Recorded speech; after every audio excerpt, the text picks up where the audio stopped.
Hello everyone, कैसे हैं आप सभी। I hope you all are doing very well. So दोस्तों, आज के वीडियो में मैं आपको बताने वाली हूं कि ओव्यूलेशन से लेकर के इम्प्लांटेशन तक आपको किन बातों का ध्यान रखना चाहिए जिससे कि प्रेगनेंसी रुकने में बहुत ज़्यादा आसानी होती है। कई सारी महिलाएं ओव्यूलेशन का दिन जान लेती हैं, संबंध में भी रहती हैं, लेकिन फिर भी जब कंसीव नहीं होता है तो मन में एक सवाल ज़रूर होता है कि ओव्यूलेशन को जानने के बाद, रिलेशन बनाने के बाद भी प्रेगनेंसी कंसीव क्यों नहीं हो रही है। तो वो इसलिए कि आपकी छोटी छोटी सी जो बातें हैं वो आप ध्यान में नहीं रख रही हैं। इम्प्लांटेशन एक बहुत महत्वपूर्ण भाग होता है यदि आप प्रेगनेंसी कंसीव करना चाहती हैं। कोई भी महिला प्रेग्नेंट होना चाहती है तो उसके गर्भ का आरोपण एक बहुत महत्वपूर्ण भाग है, क्योंकि इसी समय आपके गर्भ में एक बच्चे का ठहराव होता है। ओव्यूलेशन के दौरान जो फर्टिलाइज्ड एग होता है वो विदिन 4 to 5 डेज के अंदर आपके यूट्रस में जाकर के इम्प्लांट होता है। और इम्प्लांटेशन के समय आपके शरीर में अगर कोई भी छोटी सी भी इम्प्लांटेशन को अगेंस्ट करते हुए कोई भी एक छोटी सी भी रुकावट आ जाए तो फिर इम्प्लांटेशन फेल हो जाती है और फिर कंसीव नहीं होता है, पीरियड शुरू हो जाते हैं। तो सबसे पहली बात का ध्यान रखिए कि जो आपका ओव्यूलेशन का टाइम होता है उसी दौरान से आपको इम्प्लांटेशन तक इन बातों का ध्यान रखना चाहिए, जिसमें सबसे पहली बात का ध्यान रखना है कि अगर आपने जान लिया कि ओव्यूलेशन कब होने वाला है तो संबंध बनाने के बाद आपको इन बातों को नहीं सोचना चाहिए कि क्या इस बार गर्भधारण हो जाएगा, या फिर आपका ओव्यूलेशन जो हुआ था उस समय एग जो आपके हस्बैंड के स्पर्म से मिला है वो फर्टिलाइज्ड हुआ है या नहीं, या फिर प्रेगनेंसी के सिम्टम्स मुझे फील हो रहे हैं या नहीं। ये कुछ ऐसे सवाल हैं जो महिला अपने मन में पूछती रहती हैं, जिसके जवाब ढूंढती रहती हैं, और जिसकी वजह से उनका स्ट्रेस जो होता है वो बढ़ता चला जाता है। ओवर थिंकर हो जाती हैं, वो किसी से बात भी करनी है तो इसी चीज़ पे बात करनी है, कुछ काम करनी है तो यही चीज़ें सोच रही हैं। ऐसा सोचने की वजह से आपके हार्मोन डिस्टर्ब होने लगते हैं, क्योंकि आपके ब्रेन से कुछ हार्मोन्स का सिक्रेशन होता है जिसमें कि FSH और LH हार्मोन काफ़ी इम्पॉर्टेंट हार्मोन्स होते हैं। ये हार्मोन्स आपके गर्भधारण को ठहराव देने के लिए होते हैं, ओव्यूलेशन के समय भी ये ज़रूरी होते हैं।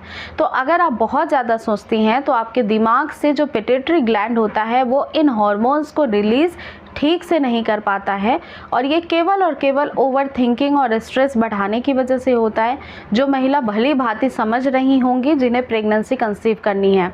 तो ये सोच विचार जो है वो कुछ वक्त के लिए टाल के रखें जब तक कि आपके पीरियड डेट मिस नहीं हो जाते हैं, क्योंकि अगर काफ़ी ज़्यादा आप सोचती हैं तो फिर हार्मोन्स हमेशा ही बिगड़े रहेंगे। और आप चाहें तो एडवांस ट्रीटमेंट करवाने के समय भी इन बातों का ध्यान रखिए।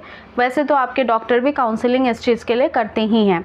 दूसरी बात का ध्यान रखिए कि जब इम्प्लांटेशन होता है उस समय बहुत ज़्यादा हेवी काम करना नहीं चाहिए, स्पेशली लोअर एब्डोमिनल्स की, यानी नाभि के पास के एरिया के कोई भी इतनी हार्ड आपको वर्कआउट नहीं करनी है, जैसे कि स्क्वाट हो गया, या फिर आप मान लीजिए कि बैठ के उकड़ू पोजीशन में कपड़े धोते हैं, बहुत हेवी बाल्टी उठा के ले जाते हैं आप छत पे कपड़े डालने के लिए। इसके अलावा हेवी वेट की जो भी आइटम है उसको आप ना खींचे, ना इधर से उधर करें। वैसे ही काम जो हेवी वर्कआउट्स होते हैं वो ना करें जिससे पेट पे भार पड़ता हो। कई सारी महिलाएं जिम भी जाती हैं, तो जिमिंग के दौरान भी ये ध्यान रखिए कि इम्प्लांटेशन के समय आपको लोअर एब्डोमिनल की किसी भी तरह की वर्कआउट कुछ दिनों के लिए नहीं करनी है।